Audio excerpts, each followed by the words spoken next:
Bismillahirrahmanirrahim. Assalamualaikum warahmatullahi wabarakatuh. Alhamdulillah. Alhamdulillahilladzi arsala rasulahu bil huda wa dinil haqq liyudhhirahu 'ala dini kullihi wa kafa billahi syahida. Asyhadu an la ilaha illallah wahdahu la syarikalah wa asyhadu anna sayyidana wa nabiyyana Muhammadan abduhu wa rasuluhu alladzi la nabiyya ba'dah. Amma ba'd. Faya ayyuhal hadirun ittaqullaha haqqa tuqatih wa la tamutunna illa wa antum muslimun. Alhamdulillah, marilah kita memanjatkan puji syukur kehadirat Allah Subhanahu wa taala. Dengan izinnya hingga hari ini, hari ke-10 di bulan Ramadan, kita masih diberikan kesempatan oleh Allah Subhanahu wa taala untuk menikmati jamuan Ramadan yang diberikan oleh Allah Subhanahu wa taala. Mudah-mudahan kita diberikan kekuatan oleh Allah Subhanahu wa taala bisa menjalankan ibadah puasa ini hingga selesai dan tentunya mendapatkan keutamaan-keutamaan yang diberikan oleh Allah Subhanahu wa taala di bulan yang mulia ini. Salawat dan salam semoga senantiasa terlimpah curah kepada baginda Habibana wa Nabiyana Muhammad sallallahu alaihi wasallam. Hadirin yang dirahmati Allah Subhanahu wa taala, di antara sekian keutamaan yang sering dibahas di majelis-majelis Ramadan adalah salah satunya adalah hadis yang diriwayatkan oleh Bukhari dan juga Imam Muslim yang diriwayatkan dari Abi Hurairah. Rasulullah SAW menyampaikan, qala Rasulullah SAW, man shoma Ramadhana imanan wa ihtisaban ghufira lahu ma taqaddama min dhanbihi.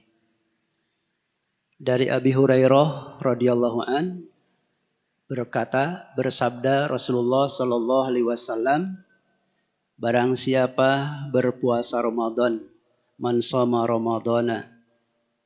Barang siapa berpuasa Ramadan, imanan yang dilandasi dengan keimanan, wahtisaban dan penuh pengharapan akan ganjaran atau pahala yang akan diberikan, maka ghufira lahu ma taqaddama min dambi. Allah Subhanahu wa taala akan memberikan ganjaran berupa ampunan atas dosa-dosa yang telah lalu. Dalam redaksi lain disebutkan man qama lailatul qadr imanan wa ihtisaban ghufira lahu ma taqaddama min dambi wa man shoma ramadhana imanan wa ihtisaban ghufira lahu ma taqaddama min dambi. Hadis ini senada dengan hadis yang tadi disampaikan, hanya diawali dengan barang siapa yang menghidupkan atau yang berdiri pada malam Lailatul Qadar dengan penuh keimanan, dilandasi dengan keimanan dan juga dengan mengharapkan pahala dari Allah Subhanahu wa taala, maka akan diampuni dosa-dosa yang telah lalu. Hadirin yang dirahmati oleh Allah Subhanahu wa taala. Ini adalah sebuah karunia dari Allah Subhanahu wa taala bahwa seseorang yang melaksanakan puasa di bulan Ramadan, Allah akan mengampuni dosa-dosa dan kesalahannya selama setahun yang lalu. Berarti apa yang sudah lewat Ramadan ke Ramadan berikutnya. Tentunya ini merupakan sebuah bisyarah, kabar gembira bagi kita semuanya. Hanya saja tentunya bisyarah atau kabar gembira ini ada syaratnya sebagaimana disebutkan dalam hadis ini. Yaitu puasa harus dilaksanakan dalam rangka atau dengan alasan imanan, karena keimanan. Iman artinya adalah tasdikun bil qalbi, membenarkan dengan hati. Apa yang dibenarkan? Tentunya adalah membenarkan orang yang membawa dan yang menyampaikan syariatnya termasuk dengan syariat yang dibawanya. Itulah orang yang beriman. Orang yang beriman berarti orang yang meyakini bahwa apa yang dibawa oleh baginda Rasulullah Sallallahu Alaihi Wasallam itu benar adanya. Puasa itu adalah salah satu perintah yang Allah Subhanahu wa taala sampaikan.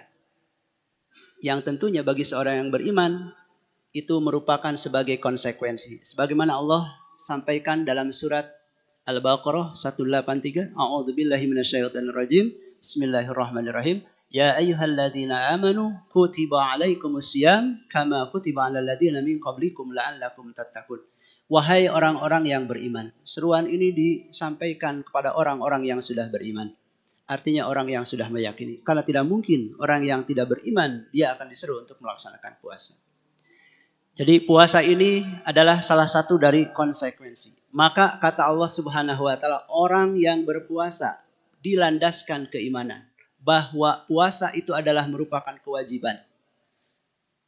Bukan yang lain-lain. Wahtisaban, juga melaksanakan puasanya itu adalah karena mengharapkan perhatian atau karena mengharapkan ridho dari Allah Subhanahu wa taala. Mengharapkan pahala dari Allah Subhanahu wa taala, bukan untuk yang lain-lainnya. Bukan untuk perhatian yang lain, apalagi perhatian dari manusia. Maka orang yang memenuhi dua kriteria inilah yang kemudian disebutkan oleh Allah Subhanahu wa taala, dia akan mendapatkan ampunan dosa-dosa yang telah lalu. Hadirin yang dirahmati oleh Allah Subhanahu wa taala. Namun ketika kita membaca hadis ini, di mana di situ disampaikan ghufira lahu ma taqaddama min dzambih. Allah atau diampuni apa saja min dzambihi, taqaddama min dzambih, apa yang telah lewat. Artinya di sini maknanya apa saja dosa yang dilakukan sebelumnya.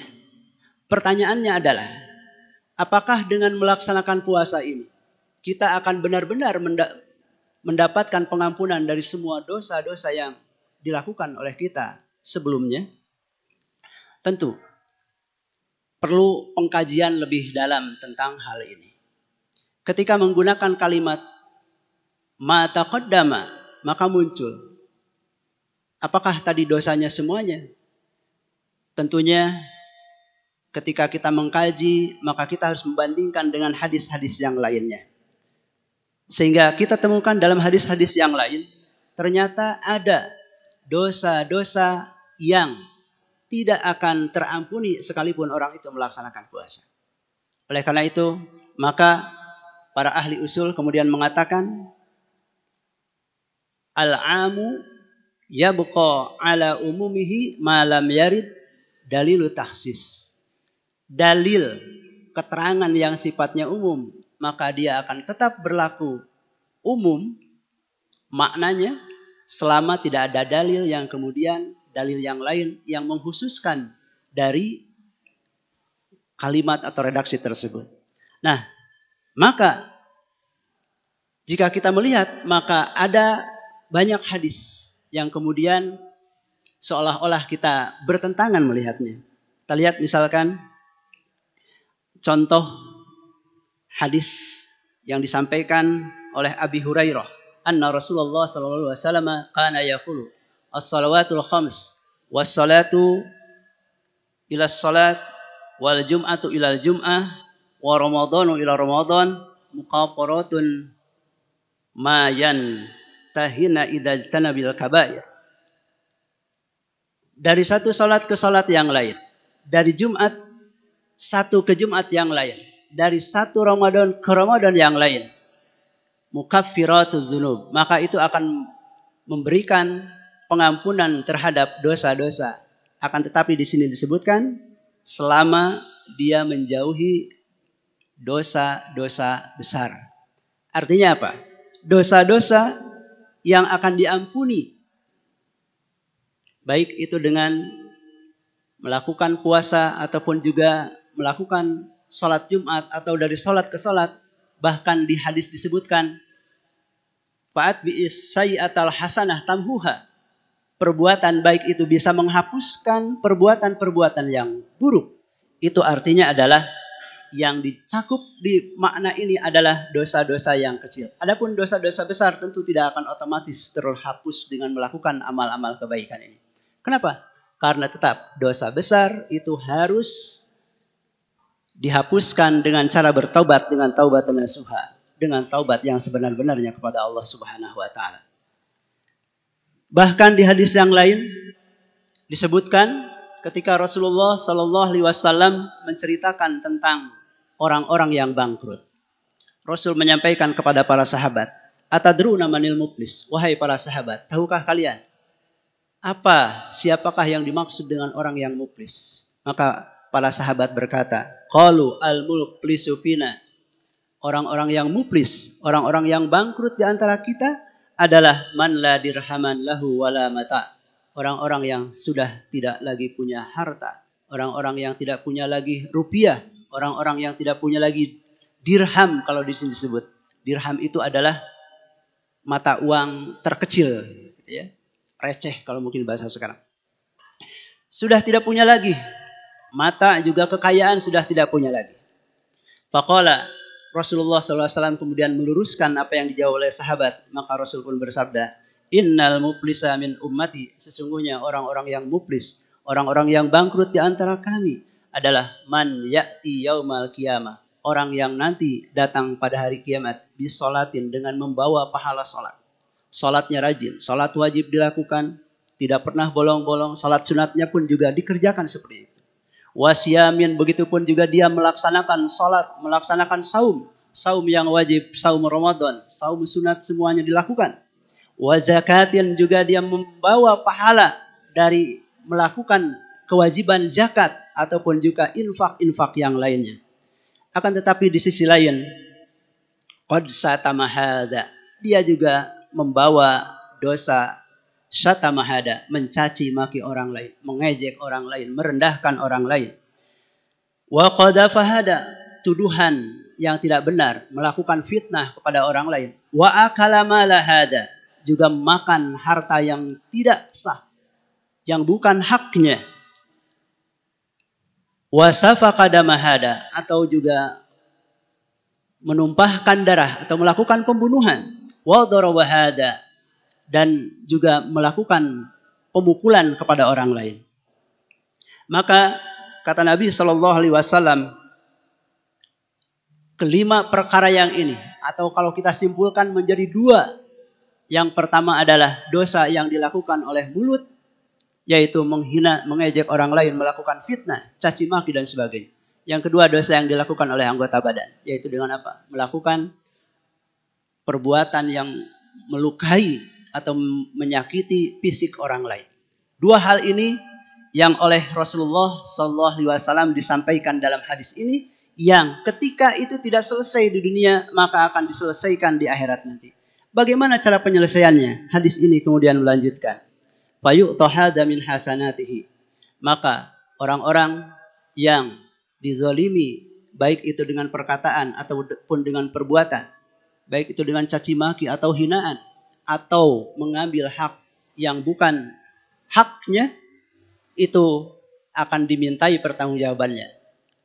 Dia akan diminta untuk mengembalikan atau membalas apa yang dulu di dunianya dilakukan. Hanya sayang, tentunya ketika harta yang diambil, maka di akhirat sudah tidak ada lagi harta yang bisa dibawa ke akhirat nanti. Maka apa? Fayu'ta min hasanatihi. Maka Allah Subhanahu wa taala akan mengambil kebaikan dari orang ini, diberikan kepada orang yang dizaliminya. Kalau sendiri mungkin gak masalah, tapi kalau banyak yang menuntutnya, bisa-bisa habis kemudian kebaikannya itu. Lalu kata Rasul, fa in faniyat hasanatuhu qabla ayyubda. Jika kebaikannya dari orang yang mendolimi itu sudah habis, maka kemudian apa? Sementara masih ada orang yang menuntut, maka payu'ta min khotoyahum, maka akan diambil kesalahan dari orang-orang yang didolimi itu, dan kemudian akan diberikan kepada orang-orang yang melakukan kezaliman tersebut. Faturiha alaihi, faturiha alan nas, kemudian dia dilemparkan ke dalam neraka. Hadirin ma'asyiral muslimin rahimakumullah. hadis ini memberikan gambaran kepada kita. Alih-alih puasa itu bisa memberikan pengampunan terhadap dosa, justru sebaliknya pahala puasa itu bisa lenyap karena melakukan perbuatan-perbuatan kezaliman yang dilakukan terhadap sesama kita.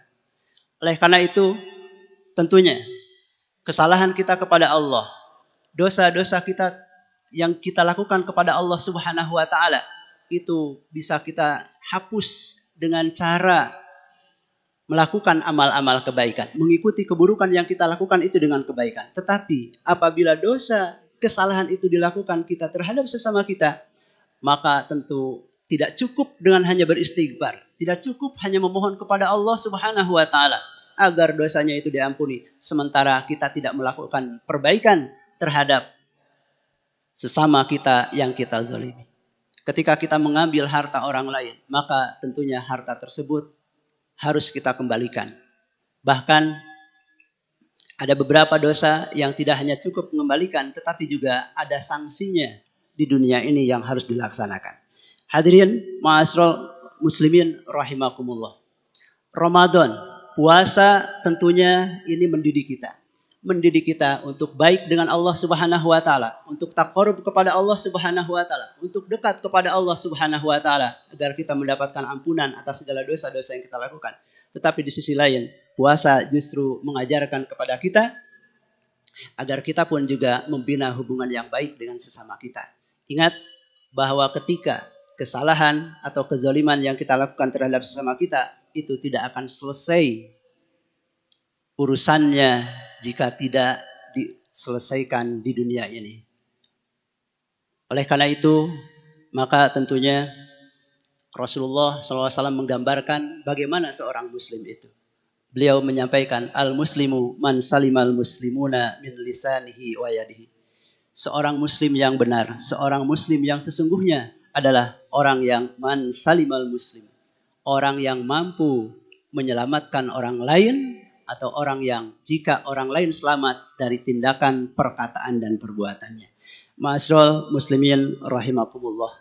Mudah-mudahan kita semuanya diberikan oleh Allah Subhanahu wa taala kekuatan, diberikan oleh Allah Subhanahu wa taala keistiqomahan dalam menjalankan semua perintah-perintah dan menjauhi segala larangannya, terutama di bulan puasa ini. Jangan sampai kita kemudian keluar dari Ramadan ini tanpa mendapatkan ampunan dari Allah Subhanahu wa taala.